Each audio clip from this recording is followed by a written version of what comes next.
For the low price of $277 million, you too can gain special access to the country's national security apparatus. Extraordinary blockbuster new reporting in the New York Times reveals that Donald Trump's biggest donor and de facto wingman / co-president, Elon Musk, had been set to get a briefing on the U.S. military's plans for any possible conflict with China. Given that Elon Musk has extensive business interests in China and is the head of a major defense contractor, SpaceX, it is both a tremendous conflict of interest and a potential national security risk all rolled into one. This morning, Elon Musk arrived at the Pentagon. He was greeted by the Secretary of Defense, Pete Hegseth. Now, what happens next gets a little murky.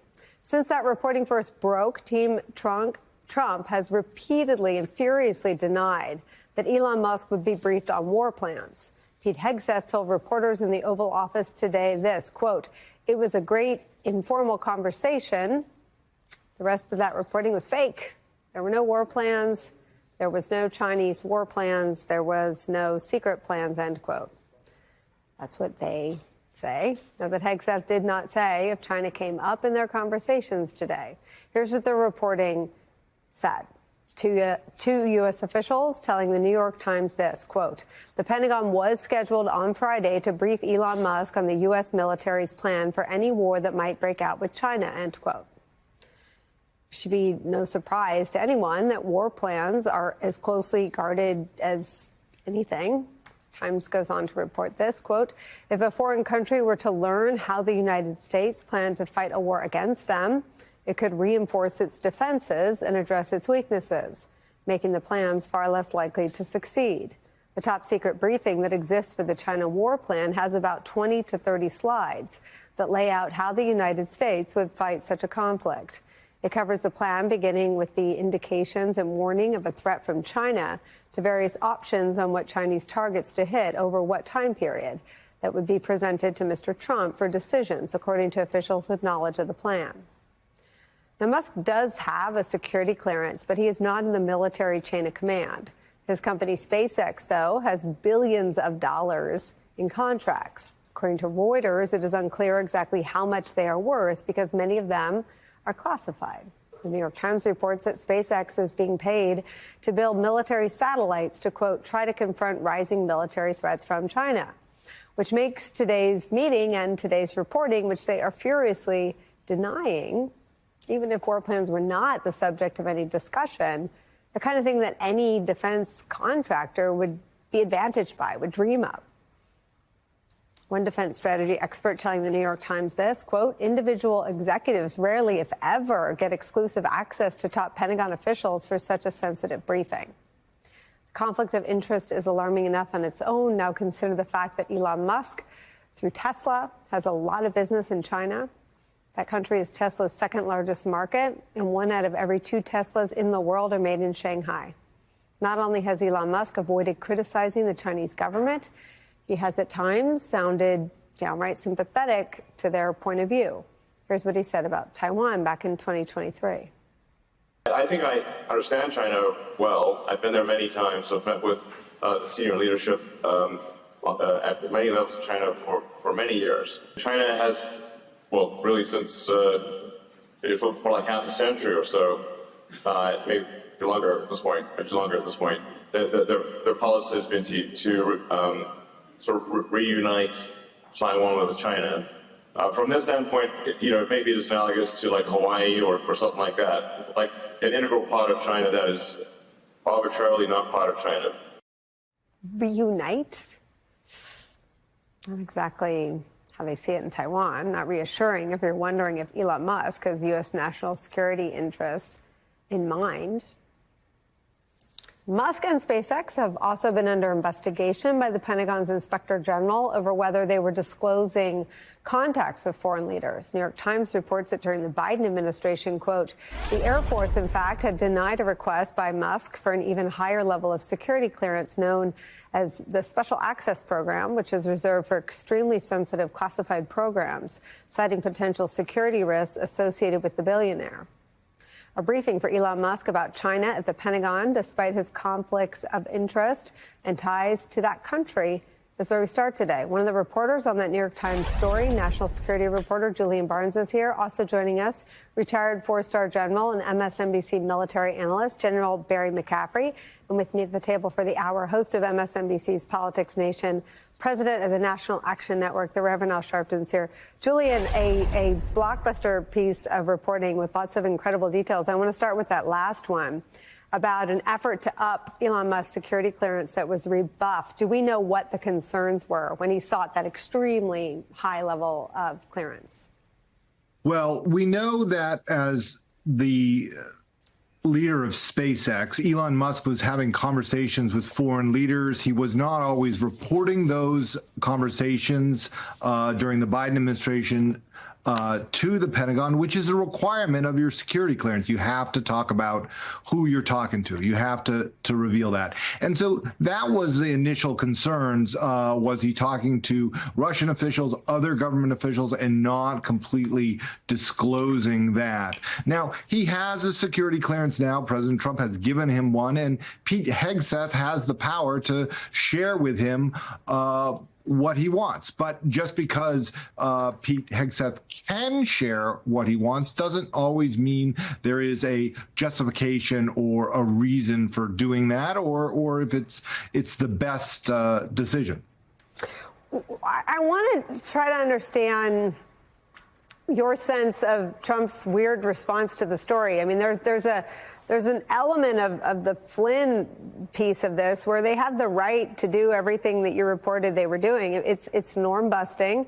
It reveals conflicts of interest, but they certainly, it's their prerogative if they want to show Elon Musk what they want to show him. But here's what Trump said about this reporting today.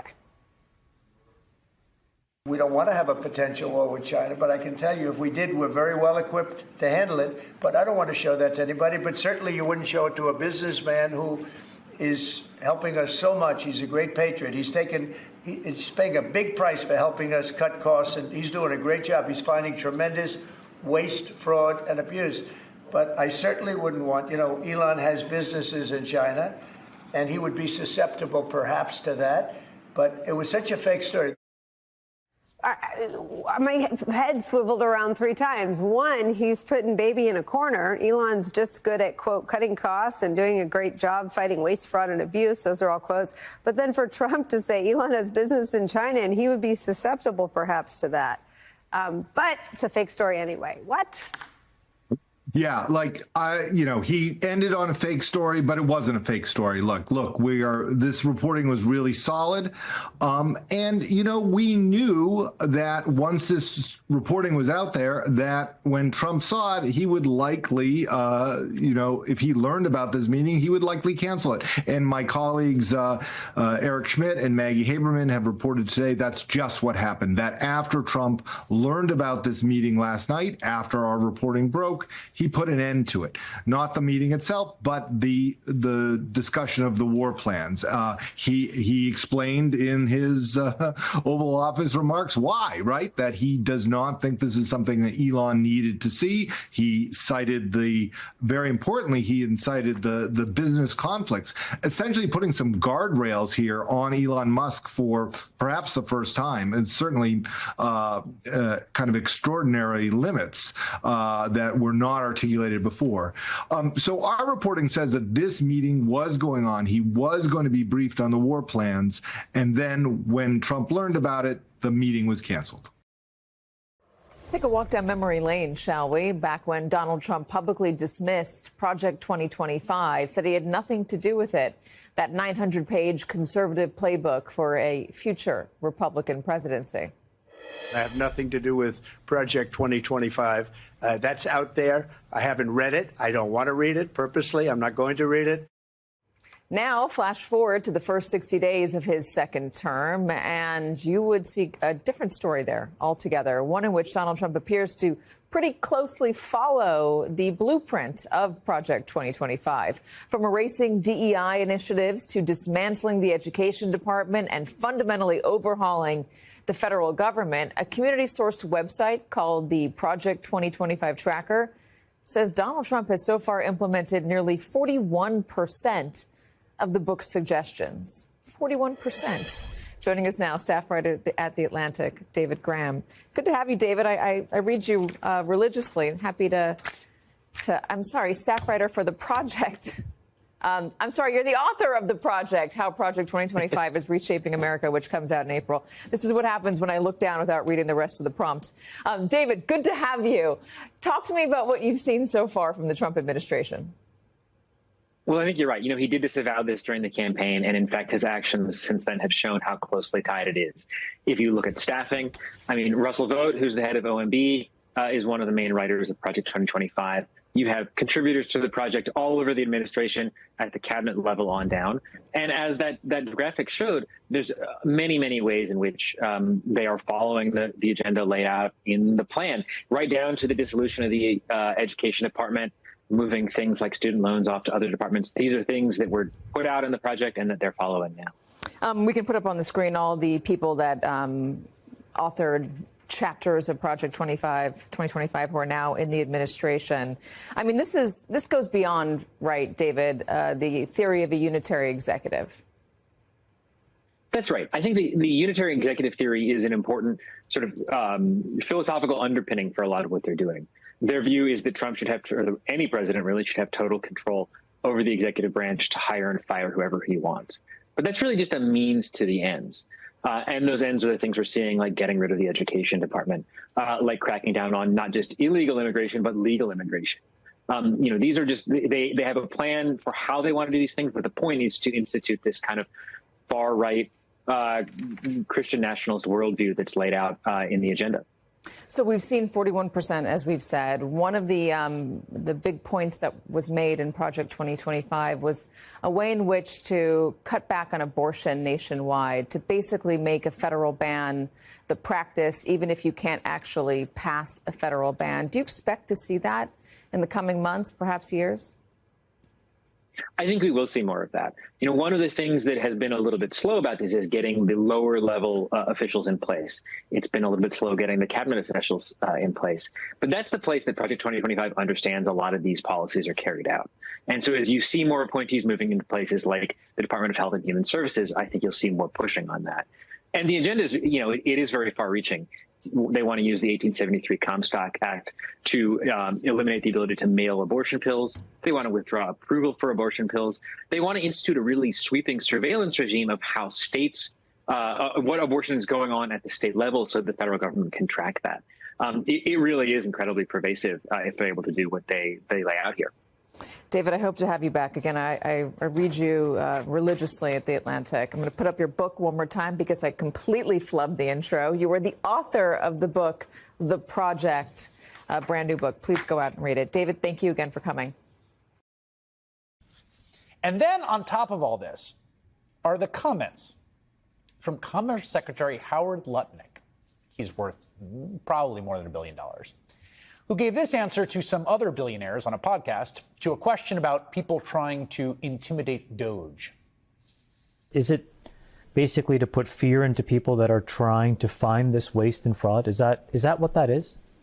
The burning of the dealerships? If you're, I describe it to people this way. Let's say Social Security didn't send out their checks this month. My mother-in-law, who's 94, she wouldn't call and complain. She just wouldn't. She'd think something got messed up, and she'll get it next month. Yeah. A fraudster always makes the loudest noise, screaming, yelling, and complaining. Anybody who's been in the payment system and the process system knows the easiest way to find the fraudster is to stop payments and listen. Yeah. Because whoever screams is the one stealing. Congressman Suhas Subramaniam is a Democrat representing Northern Virginia, and he joins me now. Congressman, I want to talk about a really raucous town hall you had this week. But first, I want to ask if you think Mr. Lutnick, and God bless his mother-in-law, who I certainly hope gets her check, do you think this is a good idea for detecting fraud, to stop all Social Security payments and just see who complains because those people are cheating the system? No, it's a terrible way. But let's be real. This is not about waste, fraud, and abuse. This is really about trying to cut Social Security altogether. I actually heard from many constituents today that their appointments were canceled. So first they're saying that, yes, you need to come in person now to do a lot of your stuff. And then they're canceling the appointments. I heard from another constituent who actually works at the Social Security office who said that half our office has been fired, so they can't even fulfill these appointments. So they're trying to cut Social Security. Social Security is an earned benefit, and it's a promise that we made to our seniors that they paid into for decades. And I just think it's terrible what he said, and it's terrible what this administration is doing. It seems to me like there's a that, you know, the congresswoman, your colleague from Wyoming, basically said the president is been very clear he's not going to cut Social Security, and he has said things like this many times. Meanwhile, Elon Musk calls it a Ponzi scheme. And it seems like one way to understand what's happening, I don't know if this is happening, but I want to get your feedback, is the way that they're getting out of this is we promise not to cut it, but we really want to cut it, is to kind of backdoor cut it by making it really hard for people to get their checks. That's exactly right. And they're doing this across the government. They're saying that they're going around waste, fraud, and abuse is the problem, that they're fixing it by firing all these lazy federal workers. But the federal workers actually live in my district. And let me tell you, they do incredibly important work to make us safe, make us healthy. And what's happening with Social Security is happening across the government, with veterans being fired at the VA. And I'll just tell you, like, this is really troubling, because what's going to happen is they're coming after seniors now. They're coming after veterans. Even if you're not in that class, they're coming after you next, because they're touching the third rail of politics that has never been touched before. Yeah, we should note that the acting Social Security commissioner, who is now the acting commissioner of Social Security and seems to be kind of a Doge partner, guy by the name of Leland Dudek. He was ordered by a judge that Doge had to stop going through the data at Social Security. The judge said that Doge was essentially engaged in a fishing expedition there in search of a fraud epidemic based on little more than suspicion, that it never identified or articulated even a single reason for which the Doge team needs unlimited access to the entire record systems. We know they've been saying this nonsense about 200-year-old people getting checks. And so in response to that, the acting administrator, again, this is Trump's person there, said today that he is consulting with agency lawyers in the Justice Department and threatening to shut down the agency in response to that court ruling blocking Musk's team. Such a dramatic move would be unprecedented in the agency's history, would immediately begin halting payments for millions of Americans. What would that mean to the people you represent? I mean, for some people, they rely on Social Security. At a town hall last night, we had someone say that, you know, that their son is on food stamps and Social Security is their lifeline, and they paid into it their whole life, right? And so for some people, you know, it's going to leave them in a horrible situation. But I mean, you know, again, you have to look at this. This is not about cutting waste, fraud, and abuse. I mean, really what they're doing is they're testing the American people right now. They want to say, you heard him, he said his grandma or his mother wouldn't say anything, but I know a lot of seniors who would, and people need to speak out. People need to fight back right now. We as a party, me as a legislator, like, we have to fight back, but also the American people need to speak out too, because if we don't say anything, if we let this be the norm, then we're headed in a really dark place in the wrong direction. Lisa, let's start with this hearing today. It's coming up very shortly. The judge keeps asking for information about these flights as to the day that's going to be the day he gets the answers. No, I don't think so, because the judge has given them now until March 25th to make a determination on something that they were supposed to answer earlier this week. Are they going to invoke something called the state secrets privilege, or are they going to answer his questions, those 5 questions he had about the details of the first 2 flights that took off on Saturday night? The first thing that he wanted today was just an assurance by somebody with direct knowledge that those conversations about invoking the state secrets privilege were happening at cabinet-level discussions. Todd Blanche, the Deputy Attorney General, has now put in a declaration attesting that those conversations indeed were taking place, that he knows that they were because he was involved in them. But beyond that, there is zero detail in Mr. Blanche's declaration today. So at 2:30, do I think Judge Boasberg will have further questions? I do. And in the meantime, Chris, the plaintiffs in this case have submitted papers that include multiple declarations from lawyers for Venezuelans who are believed to have been on those flights. And the declarations from lawyers essentially say, I have been trying to get in touch with my client. He was moved very rapidly from X facility to Y without notice or explanation. I understand from his family members that he thought he was going on that flight. I can't locate him in the ICE detainee database. Here are pictures of his tattoos, which have nothing to do with Tren de Aragua. My client has no criminal history, and on and on and on. If Judge Boasberg has read any of those multiple declarations, you can expect that there will be some questions about that to both the government and the plaintiffs today.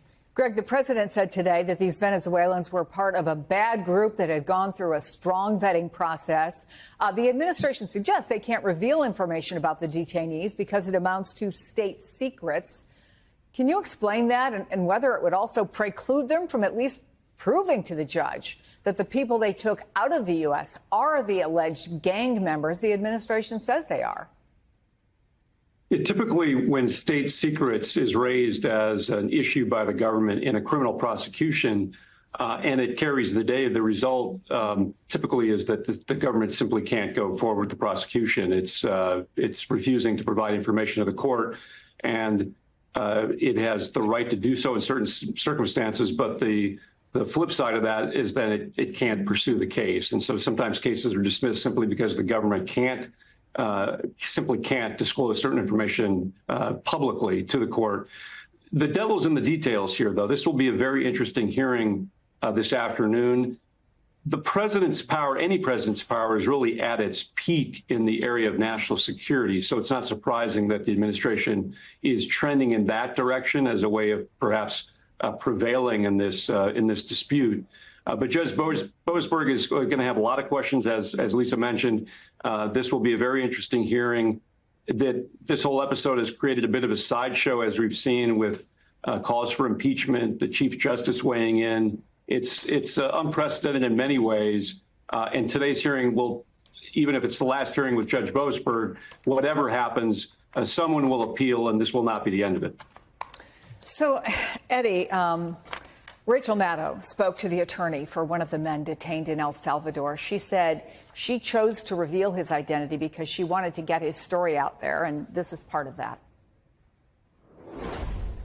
We feel it's important to let the world know who Andrei, our client, is because he is a human being. He is a young professional from Venezuela. He's a makeup artist. He is a gay man. He is someone who came to the United States seeking protection. He came seeking asylum. Upon entry into the United States, he was detained because of his tattoos, some of which you can see in those photos, but these are not the tattoos of somebody who is involved with gangs. These are normal tattoos that you would see on anybody at a coffee shop anywhere in the United States or Venezuela. He is one of the people, Eddie, that multiple members of the administration have said are murderers and rapists. They have lumped them all into that general category. So basically, one of the ways the administration has tried to argue this in public is that the ends justify the means. Can you unpack that? Well, no, the ends do not justify the means by any definition, right? So it seems to me that if one's means are undemocratic, if they fundamentally undermine the basic precepts, values, norms, laws of our country, then the ends do not justify them, right? And so it's important for us to understand that what the administration is doing is in some ways setting the stage for a deep constitutional crisis. And to my mind, Chris, we have to be very, very clear about the values animating the policy. What does it mean to lump all of these folk together? What does it mean to say to a district judge, right, that you have no jurisdiction over what I'm executing here? What does it mean to invoke this particular law as a basis for acting in this way? So it's not quite a sideshow. I would disagree with Greg's this description here, although he was just talking about impeachment. It takes us to the heart of the crisis that we face with the unitary theory of executive power that Donald Trump is enacting here. So, Greg, let me expand on this. The Times talked today about the administration believing it can use the 1798 Alien Enemies Act to justify going into homes without warrants. What are the consequences of that interpretation, and do you think that interpretation could hold? In short, the consequences are significant, to say the least. Whether they can hold will depend on the judge who first hears the issue and then the appellate courts above him or her. So this is something that's going to be likely litigated up to the Supreme Court eventually. It's an unprecedented use of the law, but it's something that really hasn't been litigated in this particular way before. So we'll see. But I think, as I said, this is likely to end up in the Supreme Court, which will have to answer the question. But until then, Lisa, obviously people can get caught up in this, right? Absolutely. And I want to read a couple of the Associated Press's examples of the people who have gotten caught up in this. They talk about a German tourist who was stopped at the Tijuana crossing, spent over 6 weeks locked up, including over a week in solitary confinement, according to her friend. On the Canadian border, a backpacker from Wales spent nearly 3 weeks at a detention center before flying home this week. And a Canadian woman on a work visa detained at the Tijuana border spent 12 days in detention before returning home, which does beg the question, how long could it be till we get some guidance, ultimately, it sounds like, from the Supreme Court? And what about the people who get caught up with it in the meantime? Well, a lot of the people that you were just talking about, Chris, are being detained under different legal authorities than the one that the president has used to excuse this deportation of Venezuelans who are alleged members of Tren de Aragua. It's another example of unprecedented use of their power. And so the question that you're asking, though, is when are we going to get some clarity from the Supreme Court? I think it's going to come in bits and pieces. If I had to guess, we'll first get some clarity on his invocation of the Alien Enemies Act. But there are other legal authorities that the president is using as part of this mass deportation program overseen and orchestrated by Stephen Miller. One of them is this provision in immigration law that says that the Secretary of State, in his sole discretion, can make a determination that a particular alien's presence in the United States poses potentially serious adverse foreign policy consequences. That's the statute that's being used right now to excuse the attempted deportation of Mahmoud Khalil, as well as the scholar at Georgetown, who has been detained and is being held now in ICE custody, subject to an order from a court that he can't be deported until her further order and evaluation of that situation.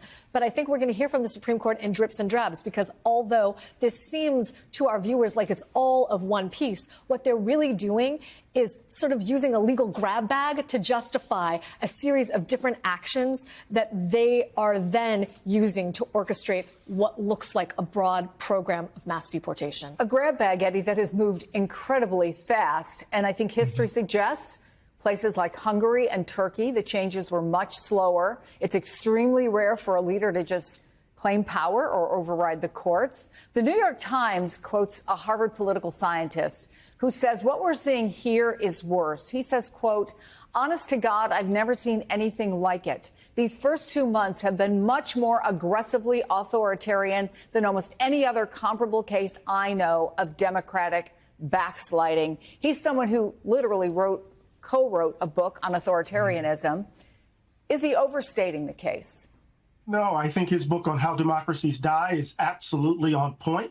I think we need to widen the aperture a bit, because what this is, in some ways, you invoke history, Chris. This is in some ways an echo of a very dark period in our country's history, right? When we think about the period between the First World War I and World War II, when we think about the way in which immigration policy took hold, when we think about how Japanese internment, the ways in which German Americans, Italian Americans were treated, when we think about what's driving immigration policy from the 19-teens into the 1920s, what informs the Immigration Act of 1924 is a deep-seated, very noxious and insidious view of who constitutes the American. So the pace of this is unimagined, is mind-boggling on a certain level, but there's also some historical remnant. It's an echo, a rhyming of something in our past that was very, very dark, rooted in a deep and insidious and noxious ideology of white supremacy, Chris, and we need to name it for what it is. We're going to begin with NBC News White House correspondent Aaron Gilchrist, NBC's Homeland Security correspondent Julia Ainsley, Reuters White House correspondent Jeff Mason, and former U.S. Attorney Harry Litman. Welcome all. Aaron, you first here. So the president says he is going to rid the country of violent criminals. That's what he's in the process of doing with all this. What more did he say about them?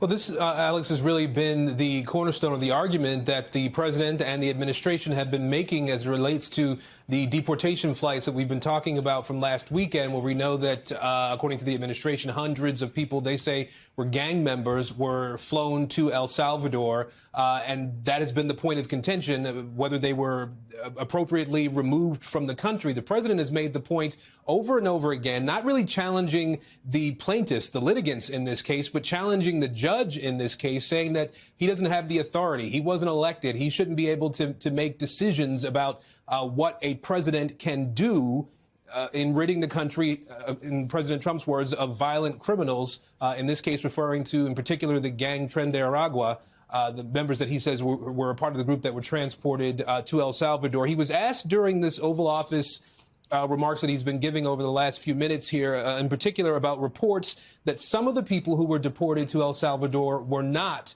criminals. I want you to hear some of the president's response to that particular question. I was told that they went through a very strong vetting process and that that will also be continuing in El Salvador. And if there's anything like that, we would certainly want to find out. But these were a bad group. This was a bad group, and they were in bad areas, and they were with a lot of other people that were absolutely killers, murderers, and people that were really bad with the worst records you've ever seen. And but we will continue that process, absolutely. We don't want to make that kind of a mistake. The president also noting that the administration does intend to continue deporting people that they have labeled criminals and able to be deported under the Alien Enemies Act that we've been talking about, Alex. And I think this is something that as we've been watching it, trying to get an understanding of exactly what the conditions are that would allow that to move forward, how that would move forward, what sorts of legal process there may be involved at any level or to any degree. And that's just something that there's not a ton of clarity on at this point. Mm-hmm. Okay, Aaron, which brings me to this question posed to you, Julia. Is Judge Boasberg satisfied with today's filing by Deputy Attorney General Blanche? Because, again, we reiterate that he backed up what was said, but he offered nothing new, despite 1 week's worth of questioning, saying, please explain further. Yeah, that's right. Well, we will find out today at 2:30. Of course, we don't know Boasberg's response until then because we haven't heard back from him since that filing from Blanche. And of course, yes, Blanche was just underscoring what the field office director, the acting field office director for ICE, was saying, is that they're having cabinet level meetings to decide whether they're going to guard these answers as state secrets. We should point out that they did provide some answers, but they just weren't satisfactory, and they didn't answer all of the questions that Boasberg posed. He's trying to understand if they violated his order, the verbal order he gave to turn the planes around. The only answer they've given so far is that the third plane, the one that took off at 7:25 p.m. or after, that was not in violation because those immigrants weren't deported under the Alien Enemies Act. But they have not yet explained if there were planes in the air that should have been turned around. Although we should say in court, they said that they interpreted his written order to supersede his verbal order. And the written order, which was much more succinct, did not include commands to turn those planes around in the air, Alex. Okay, and one argument the administration is making, Julia, to not turn them around is once they reached international airspace, that they wouldn't necessarily have been able to comply with a federal judge's orders. Is that right? That's right. That's one of the arguments made. But of course, you could say, look, it was still well within the power of the United States to comply with the order by turning the planes around, really up until the point that those people are handed over to El Salvadoran authorities on the tarmac. Of course, we've heard them say they're saying that the order in the written docket is the one that they are going to follow rather than the verbal one. But as far as when these people left the custody or the power of the United States government, it wouldn't have been until they were handed over to those people on the tarmac that could have even taken off again, theoretically. Yeah. So, Harry, were it to go this far, what would it mean to hold an administration in contempt? I mean, could we actually see someone hauled off to jail, even a cabinet member? Well, yes, although that would be after things escalate. It's really important, Alex, to underscore there are two different things going on here. There is the question whether it was lawful in the first instance. You just heard the president say we wouldn't want to make mistakes by deporting people who aren't even in this group. I think that's right. And the way you determine that is always with a court. You also, the statute says it has to be an invasion, basically, of our shores by a foreign country. Doesn't seem a very good fit at all. That's the sort of thing that will be taken up today in Boasberg's court. But he's letting them go on the question. I said things very firmly in an emergency order Saturday. Did you violate them or not? And the administration has said every different thing every day, including now, oh, it's picayune, let it go, Judge. Boasberg wants to know. And he's doing us all really sort of a favor. He is fleshing them out to understand, are you violating orders here and now? Are you just playing kind of cute? The judiciary needs to know that, and indeed they do. So all this stuff, you're exactly right, and Julia's exactly right. Nothing new from Blanche today. He's given them 3 or 4 chances. And this is just information about, when did the planes take off, things they've been public about. Mm-hmm. And now the latest is, well, maybe it's a state secret. Okay, is that what you're saying? Maybe we didn't have authority in international air. That's bogus, by the way. They did. But is that what you're saying? I want to know, because I want to know if you violated my order, and I am not letting this go. All right, so that's what the judge wants to go after, Jeff. But if we focus on the hearing later today on the merits of the case, what defense has the White House laid out in last weekend's presidential proclamation invoking the Alien Enemies Act in the first place? Well, to start, I think they're still figuring out what they want to say about that, because the judge has been drilling them on them, and whether or not that they can use the Alien Enemies Act, because it's not something that's normally used when it's not wartime.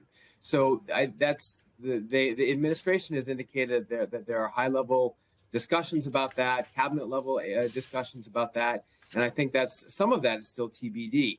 I also want to kind of step back and talk about the politics of all of this, including, to your question, the arguments that they've laid out.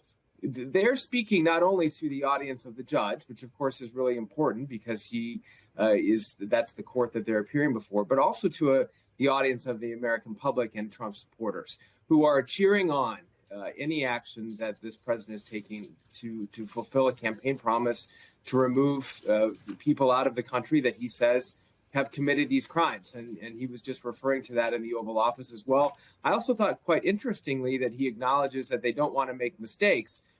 That indicates that maybe they have. So, or at least that they could have. And that's also something that we'll need to follow and watch closely. Yeah. And again, to your point that this has rarely been used, it's been used 3 times, always during a time of war. This is the 4th implementation of the Alien Enemies Act. All right, guys, thank you all so much. Aaron Gilchrist, Julia Ainsley, Jeff Mason, Harry Litman.